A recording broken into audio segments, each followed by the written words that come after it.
नमस्कार दोस्तों, स्वागत है आप सबका हमारे YouTube चैनल पर। इस कहानी के सभी पात्र और घटनाएं काल्पनिक हैं। इस चैनल का उद्देश्य सिर्फ आप सबका मनोरंजन करना है। संगीता से मेरी शादी 2 साल पहले हुई थी। उसकी एक बहन थी संजना। उस समय उसकी उम्र 16 साल की थी। वह संगीता से ज़्यादा खूबसूरत थी और चंचल भी थी। संगीता से शादी तय होने से पहले मैं अगर उसे देख लेता तो उसी से शादी करता। मैंने संगीता से शादी तो कर ली थी, मगर संजना को पाने की इच्छा मन में रह गई थी। वैसे भी कहावत है कि साली आधी घरवाली होती है। मेरे 2 दोस्तों ने इसकी पुष्टि भी की थी। उन्होंने मुझे बताया था कि उनके भी अपनी सालियों से नाजायज़ रिश्ते हैं। मैंने तय कर लिया था कि कोशिश करूँगा तो मैं भी संजना को पालूँगा। संजना ने शादी के दिन मेरी खातिरदारी में कोई कमी नहीं की थी। वह मेरे साथ बार बार हंसी मजाक कर रही थी। संजना ने बातों बातों में यह भी कह दिया था कि आप इतने हैंडसम हैं कि मैं आप पर फिदा हो गई हूँ। अगर मैं आपको पहले देख लेती तो झटपट आपसे शादी कर लेती, दीदी को पता भी नहीं चलने देती। मैंने भी झट से कह दिया था, चाहो तो अब भी तुम मुझे अपना बना सकती हो, तुम्हारी दीदी को पता भी नहीं चलेगा। उसने भी मुस्कुराते हुए कह दिया था, ऐसी बात है तो किसी दिन आपको अपना बना लूँगी। पता नहीं संजना ने मजाक में यह बात कही थी या दिल से, मगर मैंने उसकी यह बात दिल में बैठा ली थी। एक पत्नी से जो सुख मिलना चाहिए वे तमाम सुख संगीता से मुझे मिले। वह मेरी छोटी छोटी ज़रूरत का भी ख्याल रखती थी। इसके बावजूद मैं संजना को पाने की तमन्ना दिल से निकाल नहीं पाया। एक बार फ़ोन पर मैंने कहा था कि किसी बहाने से तुमसे मिलने मुंबई आ जाऊं, तो उसने जवाब दिया था, आ जाते तो अच्छा होता, मेरे दिल को करार मिल जाता। मगर ऐसे में मामा मामी को शक भी हो सकता था, इसलिए थोड़ा इंतज़ार कीजिए, मौका देखकर मैं खुद ही कोलकाता आ जाऊंगी। उसके बाद मैंने कभी मुंबई जाने का विचार नहीं किया। दरअसल मैं नहीं चाहता था कि मेरे चलते संजना की बदनामी हो। इस तरह 5 साल बीत गए। एक दिन अचानक संजना ने फ़ोन पर कहा, जीजा जी अब आपके बिना रहा नहीं जाता, मैं हफ्ते भर बाद आपके पास आ रही हूँ। मैं खुशी से झूम उठा। संजना 12वीं पास कर कॉलेज में चली गई। गर्मियों की छुट्टियों में कोलकाता आ रही थी। एक हफ्ते बाद संजना आई। उसे रिसीव करने मैं अकेला ही रेलवे स्टेशन पहुँच गया था। वो पहले से ज़्यादा खूबसूरत लग रही थी। उसे देखते ही मेरे मुंह से राल टपक रही थी। मुझसे रहा नहीं गया तो उससे कह दिया, तुम तो पहले से ज़्यादा खूबसूरत हो गई हो, तुम्हें चूम लेने का मन करता है, रास्ते पर ही चूमोगे क्या? पहले घर तो चलें। यह कहकर संजना मुस्कुराने लगी। घर पहुंचने के बाद उससे अकेले में मिलने का मौका नहीं मिला। वह अपने इस बहन के साथ चिपक सी गई थी। उस रात मुझे ठीक से नींद नहीं आई। रात भर यही सोचता रहा कि जब संजना के साथ हम बिस्तरी करूँगा तो वह कितना खूबसूरत पल होगा। रात भर जगे रहने के चलते मेरी आंखें लाल हो गई थी। सुबह बाथरूम से बाहर आया तो संजना से मेरा सामना हो गया। मेरी तरफ देखते हुए उसने कहा, क्या बात है जीजा जी, आपकी आंखें लाल हैं, क्या रात में नींद नहीं आई? मैंने कहा, नहीं, रात भर बस तुम्हारी याद आती रही। मेरी क्यों? दीदी तो आपके साथ थी। आप मुझसे जो चाहते हैं वह दीदी भी तो दे सकती है। फिर मेरे लिए इतने परेशान क्यों हैं? देखो संजना, फालतू की बात मत करो। तुम अच्छी तरह जानती हो कि मैं तुम्हें पाना चाहता हूँ। जब तक तुम्हें पा नहीं लूँगा मुझे चैन नहीं मिलेगा। मैंने संजना को बाहों में लेना चाहा तो वह तेज़ी के साथ बाथरूम में चली गई और दरवाज़ा लगा दिया। फिर अंदर से बोली, सब्र रखो जीजा जी, इतनी जल्दी क्या है? मैं खुद अपने आप को आपके हवाले कर दूंगी। एक दिन संगीता की तबीयत कुछ ख़राब थी तो उसने खाना बनाने के लिए संजना को रसोई में भेज दिया। मौका ठीक देख मैं रसोई में गया। संजना खाना बनाने में बिजी थी। मैंने पीछे से एक बार उसे बाहों में भर लिया। पहले तो वह घबराई, मगर मुझे देखते ही सब कुछ समझ गई। वो जोर लगाकर मेरी बाहों से अलग हो गई और फिर बोली, अगर दीदी ने देख लिया तो मेरा जीना मुश्किल हो जाएगा। संजना ने मुझसे कहा, जिस तरह आप मुझे पाने के लिए बेकरार हैं, मैं भी आपसे मिलने के लिए तड़प रही हूँ, मगर उसके लिए सही मौका चाहिए।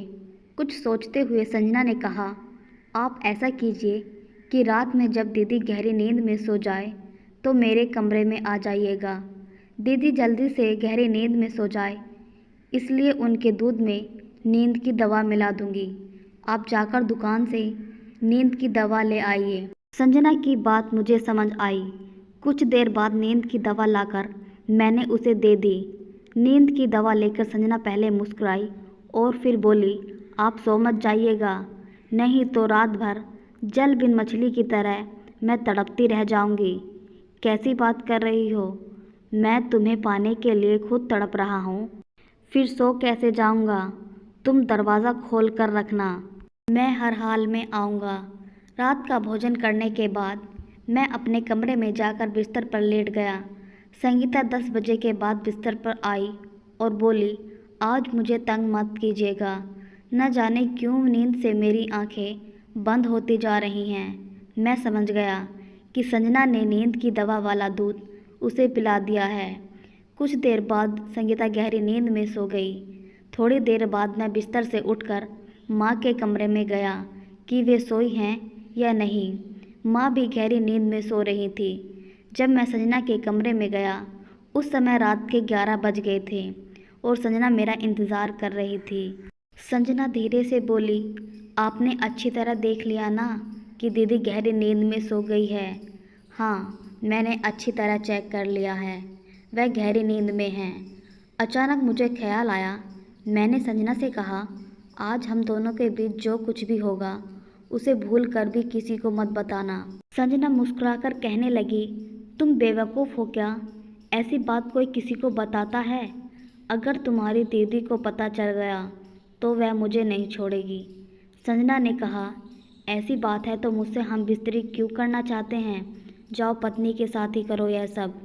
उसकी बातों से मुझे गुस्सा आ गया और मैंने कहा, तुम बेकार में ही बात बढ़ा रही हो। मैं तुम्हें हर हाल में पाना चाहता हूँ और आज पाकर ही रहूँगा। अरे आप तो नाराज़ हो गए। मेरे कहने का वो मतलब नहीं था, मैं सिर्फ मजाक कर रही थी। मैं तो खुद आपको पाना चाहती हूँ, फिर किसी को क्यों बताऊँगी? मैं समय बर्बाद नहीं करना चाहता था। दरवाज़ा बंद करने लगा तो संजना ने रोक दिया। कहा, दरवाज़ा बंद करने से पहले मेरी एक बात सुन लीजिए। बोलो, क्या बात है? बात यह है कि पहली बार आपसे संबंध बनाऊंगी, इसलिए मुझे शर्म आ रही है। मैं चाहती हूँ कि हम अंधेरे में यह सब कुछ करें और हम दोनों में से कोई भी एक दूसरे से बात नहीं करेगा। जो कुछ भी होगा बस चुपचाप हो। मैं उसके तन को एक तस्वीर की तरह अपने मन में कैद करना चाहता था, पर मुझे उसकी इच्छा का ध्यान रखना पड़ा, इसलिए उसकी बात मैंने मान ली। मैं खुश होकर बोली, आप आकर बेड पर लेटिए, मैं अभी आती हूँ। लाइट बंद कर और दरवाज़ा बंद कर संजना चली गई। मैं उसके लौटने का इंतज़ार करने लगा। कुछ देर बाद ही संजना आ गई। दरवाज़ा अंदर से बंद कर पलंग पर आई तो मेरा दिल खुशी से उछलने लगा। उसे बाहों में भरकर मैंने उसे खूब चूमा। उसके बाद अंधेरे के चलते भले ही उसका शरीर नहीं देख पाया, मगर उसे भोगने का मौका तो मिला था। मैंने पूरे जोश के साथ उसके साथ हम बिस्तरी की और मेरे मुंह से निकल पड़ा, मज़ा आ गया। संजना कुछ नहीं बोली और बिस्तर से उठकर अपने कपड़े ठीक कर लाइट जला दी। मेरी आंखें उसे देखकर फटी की फटी रह गई।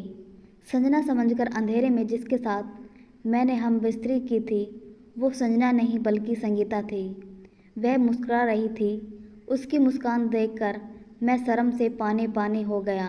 मैं कुछ कहता उससे पहले ही संगीता बोली, आप तो मुझसे प्यार करने का दावा करते थे, कहते थे कि किसी पराई औरत से नाजायज़ संबंध बनाने से बेहतर मैं मर जाना पसंद करूँगा। तो फिर यह क्या था? मैं चाहकर भी कुछ नहीं बोल पा रहा था। सिर उठाकर मैं उसे देख भी नहीं पा रहा था। तभी अचानक दरवाजे पर किसी ने हौले से दस्तक दी। संगीता ने दरवाज़ा खोल दिया। दरवाजे पर संजना थी। वह झट से अंदर आई, फिर मुस्कुराते हुए मुझसे बोली, क्यों जीजाजी, मज़ा आया? मेरे कुछ कहने से पहले संगीता बोली, तुम्हारे जीजाजी को बहुत मज़ा आया। सच में जीजाजी? मैं कुछ बोल नहीं पाया, मगर यह समझ गया कि यह सब संजना और संगीता की मिलीभगत है। मेरे नज़दीक आकर संजना बोली, आप तो साली को आधी घरवाली समझते थे, फिर आपने शर्म से सिर क्यों झुका लिया?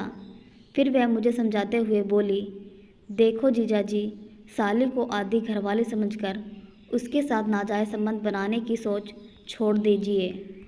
पत्नी को इतना प्यार दीजिए कि उससे ज़्यादा खूबसूरत लड़की आपको कोई ना लगे। कुछ देर चुप रहकर संजना ने कहा, मैंने दीदी के साथ मिलकर आपको सबक सिखाने के लिए यह सब किया था। उसके लिए मैं आपसे माफ़ी चाहती हूँ।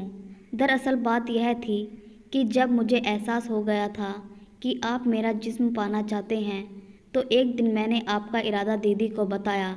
दीदी को मेरी बात पर यकीन नहीं हुआ। उन्हें आप पर पूरा यकीन था। उन्होंने मुझसे कहा कि आप मर जाएंगे मगर किसी पराई औरत से संबंध नहीं बनाएंगे। उसके बाद मैंने दीदी को सबूत देने का फ़ैसला कर लिया और यह साबित करने के लिए मुझे मुंबई से कोलकाता आना पड़ा।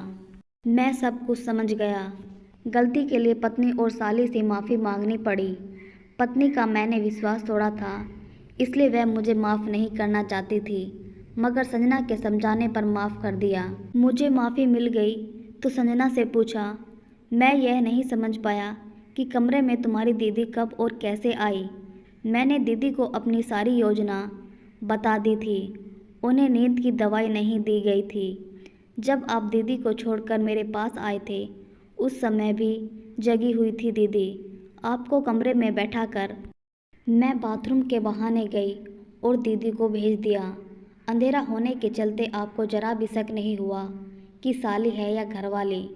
उम्र में संजना मुझसे छोटी थी, मगर उसने मुझे ऐसा सबक सिखाया कि उसकी चतुराई पर मैं गर्व किए बिना नहीं रह सका। संजना की सूझबूझ से मैं अपने चरित्र से गिरने से बच गया था। दोस्तों, इस कहानी से हमें यह शिक्षा मिलती है कि हमें कभी भी अपनी मर्यादा नहीं लांघनी चाहिए। आप सबको यह कहानी कैसी लगी, कमेंट बॉक्स में कमेंट करके ज़रूर बताइएगा। धन्यवाद।